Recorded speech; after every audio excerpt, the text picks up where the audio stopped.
Boa tarde, galera! Esse é o canal Quarentona Sim.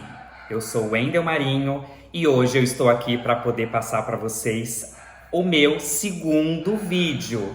Lembra que na tarde da semana passada, no sábado passado, eu falei para vocês que eu voltaria para falar como seria Marinho em família? Pois é.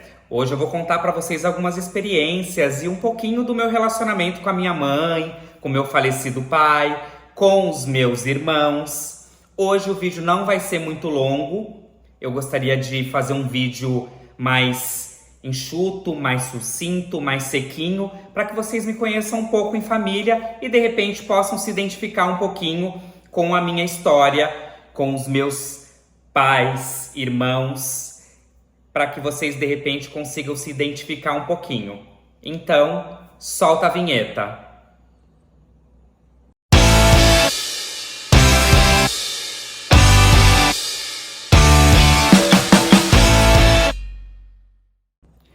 Gente, gostaram da vinheta? Eu mesmo que criei, eu mesmo que escolhi. Eu tenho feito essa semana muitas mentorias, hein? Hoje eu já tô conseguindo gravar com o celular na horizontal, né? Não tô mais gravando com ele na vertical como foi o primeiro vídeo.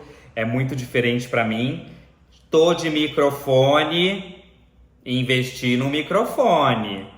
E aos pouquinhos eu vou investindo aí para o canal ficar cada vez melhor. Bom, o tema de hoje é Marinho em família. Então eu vou falar um pouquinho da minha trajetória como criança, adolescente e como é a minha relação com os meus pais nos dias de hoje, passando um pouquinho de uma história aí que pode ser que muitas pessoas se identifiquem, né? Essa história de nós como gays crescermos em famílias tradicionais, conservadoras e outras famílias aí de outros e vários de muitos perfis que a gente tem. Eu fui um adolescente, vou partir da minha adolescência, tá, gente? Porque quando criança, a gente é criança. Mas eu fui um adolescente bem rebelde, acredito que muitos de vocês devem ter sido. Eu acho que a gente não conseguia lidar direito um pouco com os nossos hormônios ou os nossos pensamentos. Ai, por que que eu sou menino e tenho jeito de menina, mas eu quero continuar sendo menino? No meu caso, um menino cis, né? Ai, por que que a minha voz parece com voz de menina? Eu tinha várias questões na minha adolescência. E, obviamente, eu também tinha muita vergonha do meu jeito de ser. Porque também nunca me foi apresentado que eu poderia ser de várias outras formas. Nunca foi me mostrado que eu poderia ser uma criança viada, uma criança gay. Como hoje em dia, em muitas famílias, a gente consegue identificar esse tipo de comportamento dos pais, né? Minha mãe e o meu pai, sempre muito conservadores, sempre muito religiosos e com aquela figura de menino tem jeito de menino, menina tem jeito de menina. Eu vou falar sobre, na minha adolescência, que isso me incomodava demais. E hoje é algo que eu amo. Eu amo ser um menino com jeito feminino, um menino mais delicado, mas ao mesmo tempo ser um homem com muita fibra, com muita energia, com muita personalidade e muito seguro dos meus pensamentos e do meu jeito de ser. Lembra que eu falei que aos pouquinhos nas minhas historinhas eu ia trazer um pouquinho de informação de moda? Estou com uma blusinha, por exemplo, da seção feminina. Eu sempre digo que eu uso roupas da seção feminina. Eu não uso roupa feminina, porque eu acho que roupa não tem gênero, não tem sexo. A roupa é o jeito que você quiser usar e o que você quiser compor. Tá? Estou aqui com o meu copinho do Meninas Malvadas. Bom, pessoal, eu queria muito falar para vocês sobre a minha relação com os meus pais, minha relação com a minha mãe. Eu vou começar com a minha relação com a minha mãe. Eu, quando adolescente, como eu falei para vocês, eu vou falar sobre a minha época adolescente, né? Do meu período como adolescente. A minha relação com a minha mãe sempre foi uma relação de amor e ódio, como todo adolescente. Amava estar com a minha mãe, amava passear com a minha mãe, mas odiava quando a minha mãe resolvia me proibir de fazer as coisas. O que que era me proibir de fazer as coisas? Me proibir de repente, praticar o esporte que eu gostava, que é voleibol. De repente, de poder ir pro cinema com os meus amigos. Eu tive uma adolescência bastante precoce, porque a primeira vez que eu fui num boate gay foi com 13 anos de idade. Obviamente, a minha mãe não sabia. Mas com 13 anos de idade, eu já comecei a frequentar a boate gay. E nesse período, era um período que eu ficava inventando pra minha mãe, né? Ah, vou pra casa de fulano, vou pra casa de ciclano, vou pro aniversário de Beltrano. Então, sempre tinha uma festa, sempre tinha um aniversário, sempre tinha um filme pra assistir na casa de um amigo pra poder ir pra balada gay. Eu tinha um amigo, na época, né? Que a gente foi junto pela primeira vez pra boate gay. Depois eu descobri que ele já tinha ido algumas vezes, sozinho, né? E ele fingia pra mim que nunca tinha ido, mas também tudo bem. E a primeira vez que eu fui numa boate gay, eu pensei, gente, eu não quero nunca mais deixar de vir aqui. Eu tinha 13 anos de idade, eu amei a música, eu amei o local, eu amei ver os homens, eu amei ver as travestis, eu amei ver os shows de drag. E eu chegava em casa de manhã, e a minha mãe sempre me falava que uma hora meu pai ia ficar sabendo que eu estava saindo e chegando muito tarde, e que eu estava inventando, que ela sabia que eu estava mentindo, porque a mãe sempre sabe que a gente tá mentindo, né, gente?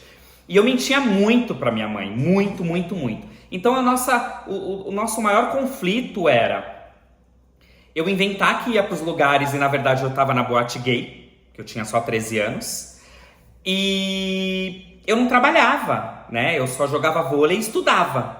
E a minha mãe queria que eu arrumasse um emprego, ela queria que eu arrumasse um estágio, ela queria que eu trabalhasse para poder ajudar em casa, porque não dava para mim ficar só indo pra festa e dormindo até tarde. Porque quando eu comecei a ir pra boate gay, na minha cidade, na cidade que eu morava, a boate gay começava quinta, tinha sexta, tinha sábado e domingo. E a bonita aqui ia quinta, sexta, sábado e domingo. Imagina a cabeça dessa mãe com um menino de 13 anos todos os dias chegando de manhã em casa. Ela tinha razão ou não tinha de brigar comigo? Hoje eu sei que sim, mas na época eu era inconsequente. Na época eu queria sair, eu queria beijar na boca, eu queria ver gay, ver drag, ver travesti, porque eu fiquei muito tempo seguindo ali o ritmo da minha mãe e do meu pai. Família católica, então domingo ia pra igreja, frequentava catequese, frequentava crisma, frequentava grupo de jovens, e era algo que eu não gostava. O que eu gostava era daquilo que o meu amigo gay tinha me apresentado.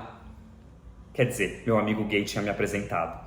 Eu gostava daquilo que eu, gay, tinha conseguido adquirir com meu amigo gay, que era o quê? As baladas, né? Então a gente ia muito pra balada. Eu amava muito. E aí começaram os conflitos em casa. A minha mãe começou a me proibir de sair. Logo depois o meu pai ficou sabendo que eu tava saindo e chegando de manhã, porque eu esperava ele ir trabalhar para poder entrar dentro de casa. Apanhei muito do meu pai nessa época. Meu pai foi um pouquinho homofóbico comigo na época, mas bem pouquinho, viu, gente? Porque o meu pai, por mais que ele fosse um homem, um comerciante, um vendedor de peixes, né? Que era uma profissão considerada ignorante, né? Todo mundo que vendia peixe no mercado de peixe ou trabalhava como vendedor era visto como ignorante, uma pessoa ignorante que não tinha o mínimo de cultura, que não ia nunca conseguir chegar em lugar nenhum. Meu pai era um homem muito sábio emocionalmente, então ele procurava não discutir muito tocando nesse assunto de homossexualidade, porque para ele ainda era um tabu. Ele tinha o amigo dele que era contador, que era gay, e ele se dava muito bem com ele, eu lembro até hoje. Esse amigo dele morreu de AIDS, porque era uma época que a AIDS matava. E eu acho que meu pai, ele tinha ali um pouco uns dedos ali comigo. Ele já via que eu era um menino delicado, já era um menino gay, né? E ele sabia que ele tinha que ter um certo tipo de cuidado ali comigo. Então eu tive o carinho sim do meu pai, tive o carinho da minha mãe, tive a atenção dos meus irmãos quando adolescente, então eu não tive nenhum tipo de problema com os meus irmãos, não tive nenhum tipo de conflito com os meus irmãos. Depois de adulto, depois que eu já estava trabalhando, depois que eu já tinha minha profissão, depois que eu já me mantinha financeiramente, né, já tinha minha independência, a minha relação com a minha mãe e com meu pai sempre foi muito maravilhosa. E eu me transformei no pai dos meus pais. Não da minha mãe, porque minha mãe sempre foi mais temperamental, uma personalidade mais forte, mas eu me tornei o pai dos meus pais. Eu sou hoje o irmão mais velho, eu tinha uma irmã mais velha que eu, 2 anos mais velha que eu, que ela é falecida. Ela faleceu aos 29 anos de uma doença que vocês conhecem, que é o lúpus. É uma doença que hoje em dia não mata ninguém, né? É uma doença que hoje ela é tratável, mas na época não tinham grandes campanhas, a Lady Gaga não tinha falado sobre. Então eu perdi essa minha irmã mais velha, que deixou 2 filhos, que são os meus sobrinhos, que são muito amados. Eu tive a oportunidade de criar o meu sobrinho, que ele é o meu afilhado, eu sou padrinho dele de batismo, então eu tive a oportunidade de criar o meu afilhado, de poder dar exemplos para ele, moral e emocional, como um ser humano deve tratar o outro, como a gente deve se comportar. Então eu peguei muito essa parte educacional dos meus pais, que sempre foram muito rigorosos comigo. Eu apanhei muito, gente, eu apanhei muito da minha mãe, apanhei pouco do meu pai, mas eram porradas bem educativas. Eu não fui espancado, não tinha nada disso. Era aquele ditado, um tapinha não dói, e realmente não doeu mesmo. Eu agradeço hoje em dia todos os momentos que eu tive aí um tapinha no bumbum, ou um tapa mais forte do meu pai. Isso fez com que eu tivesse um pouco de temor pelas coisas erradas. Por exemplo, não de quinta a domingo chegar 6 horas da manhã, uma adolescente de 13 anos. Eu não podia estar numa boate gay com 13 anos. Uma boate gay é acima dos 18 anos, a gente sabe muito bem disso. Então eu errei muito e eu enganei muito os meus pais na época de adolescente, que trouxe as consequências, que foi sempre tomar umas porradinhas. Mas eu sempre fui muito inteligente e sempre assimilei os ensinamentos. Então a minha relação com os meus pais, mesmo meu pai estando falecido, e a minha relação com a minha mãe hoje é uma relação de eu não tenho mágoa, eu não tenho marcas de que eu apanhei, você me humilhou.